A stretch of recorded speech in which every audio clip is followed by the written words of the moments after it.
Does BlackRock already own XRP? Do they have intentions for the XRP ledger on a bigger scale than we know about? Well, Jay Claver does address this in one of the questions that he was asked recently. I wanted to highlight that, and I have a few other clips that people have asked me about. So let's just put it all into one video and we'll go through it. We also have Elon Musk talking about how Bitcoin is just a store of value, not really going to be used for global payments. We got a ton of other XRP news and information, brand new stuff. Got to see it. Let's get into it. We got Michael. He says, hey, Jake, I just joined the mastermind and I'm all in. I do 401k plans, so I know what's coming. What's your view on BlackRock? I'm thankful for you. Again, in a weird spot. Like I don't know how much I can say and not become a problem. I think BlackRock is a lot more involved with all of this than people really realize. And it sounds, based on your question, that you probably know that too. All right, here's another one. Small amount of money today invested in the right things can set you up in ways that you can't even fathom. The transition that's about to happen with digital assets, if you're invested in the right things, is going to completely change people's lives. Sometimes for the better, sometimes for the worse. There's an opportunity at hand now that's not going to exist. I do not know how to impress upon you. This opportunity will not come around for another 200, 500,000 years for how the currency system and everything is changing right now without you even realizing. Next opportunity is in how many 200,000 years? Opportunity at hand now that's not going to exist. I do not know how to impress upon you. This opportunity will not come around for another 200, 500,000 years. 200 to 500,000 years. Okay, I guess this is our one shot. We can't live forever. I do agree with Jake that this is a transformation that we are seeing in our financial system that won't be repeated in our lifetimes and probably our children's lifetimes, because once you can get money instantly to wherever you need to go for a very low fee, how do you improve upon that system, right? You already are going to have streaming payments. If you want to send $1, a quarter, whatever, you're going to be able to do that instantaneously at the speed of light. So how do you upgrade it from this upgrade? I guess is kind of what he's trying to press upon, but saying hundreds of thousands of years, I don't know if that was a mistake or what, but somebody sent that to me and I was like, okay, let's just go with it. All right, and here is another clip, XRP. Let's play it. I've literally built every business that we have on the premise that XRP is going to much, much higher prices. All the other family offices and wealth managers are focused on Bitcoin and ETH. I think it's going back to $20,000 per Bitcoin. I told my team today, I'm like, I'm not focused on aggregating Bitcoin at all. I think if we got AUM on that side, it would just get cut in like 1/5 in the very near future. Just the same way Bitcoin was exacerbated on the way up and we saw all-time high before the halving. I think it's going to be exacerbated on the way down. People that are invested in the ETFs are not hodlers. They're not here for long term. They're just here to make money on the upside, and people will also short it on the way down. There's more vehicles to be able to do that now, including futures, right? And that was why we saw the top in 2017 for Bitcoin was the day they launched the CME. It topped at around $20,000 per Bitcoin, which, so again, I think that's where it's going to pull back to. Michael Saylor was actually on a podcast the other day, and he said if companies decided to adopt another network and it was not Bitcoin, the real value of Bitcoin is around $5,000 a Bitcoin per retail. Like if it was just adopted by retail and not institutions and hedge funds and investment firms and all the other stuff, and that institutional liquidity wasn't in it, it would only be worth $5,000. And I think he's right on that. Like, I think that's really the intrinsic value of Bitcoin. I think a lot of it's just pumped up because of the narrative that it's digital gold and the limited supply and all the other stuff that's out there about it. Not that it's not good and not that it wasn't the first mover and all the other things, right? Like, I understand Bitcoin in much more detail, and that's how I can argue against it or for it. I could argue for Bitcoin if I wanted to. I just think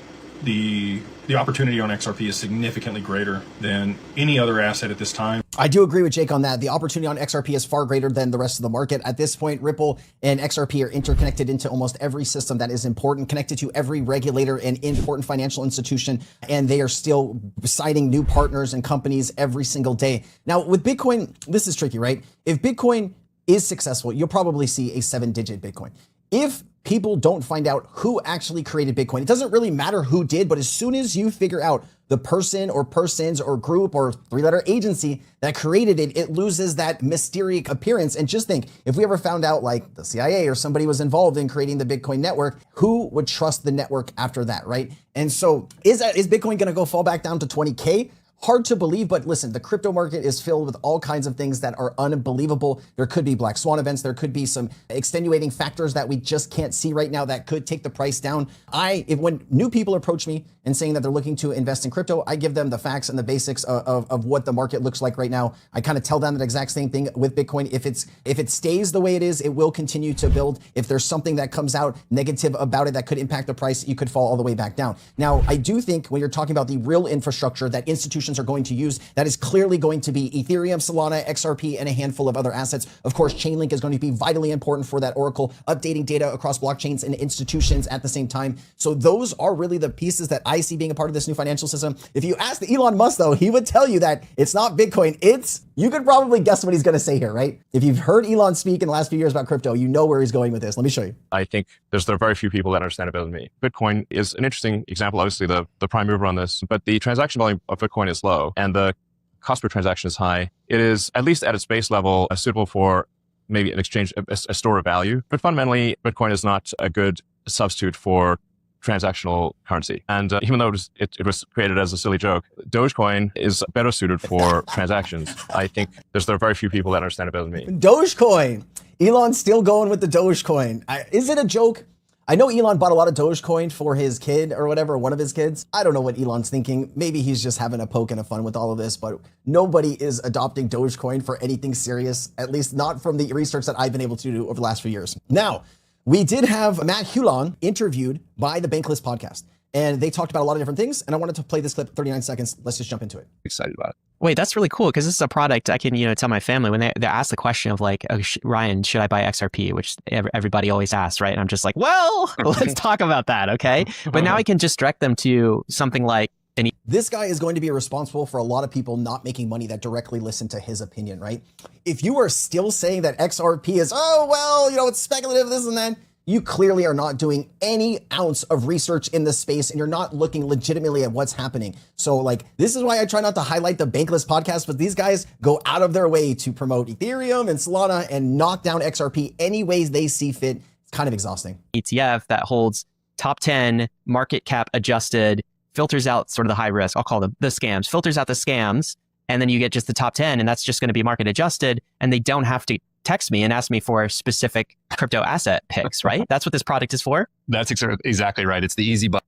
If you're texting him and you're getting advice, good luck with that. Now, we have seen a lot of moves as far as the DTC and the DTCC moving towards tokenization. Liquidity explains 90% of the price action of Bitcoin. And global liquidity going into 2026, purposely orchestrated by the Trump administration, is all about printing of money in various guises, plus a big fiscal stimulus. So we've got that happening. We've got the Clarity Act coming through. Sentiment is super washed out. I mean, unbelievably, miserably, disgustingly washed out, which people now think the cycle must be over. We can't have nice things. But almost nothing went to new highs. Bitcoin did, BNB did.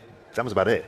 It came very, very close. It came close and then close but no cigar. Yeah. But really, how can it be a bull market when nothing's gone to new highs? And my view on that, it's been driven by an extension of the debt cycle out by another year. So most of the debt refinancing, which drives liquidity, happens in 2026. So also, we've seen... Wow, a lot of things happening here. We also saw some updates with ISO. Central Bank of Barbados will launch a national ISO 20022-based instant payment system with an integrated request-to-pay feature in spring 2026. People without traditional banking accounts can still participate in BIM-Pay via digital wallet with integration systems. This is showing you that other, even smaller countries are moving forward with the instant payments through via blockchain and ISO 20022. I will keep you up to date on this channel every single day. Thank you for being here, guys. If you got any value, please like, share, and leave a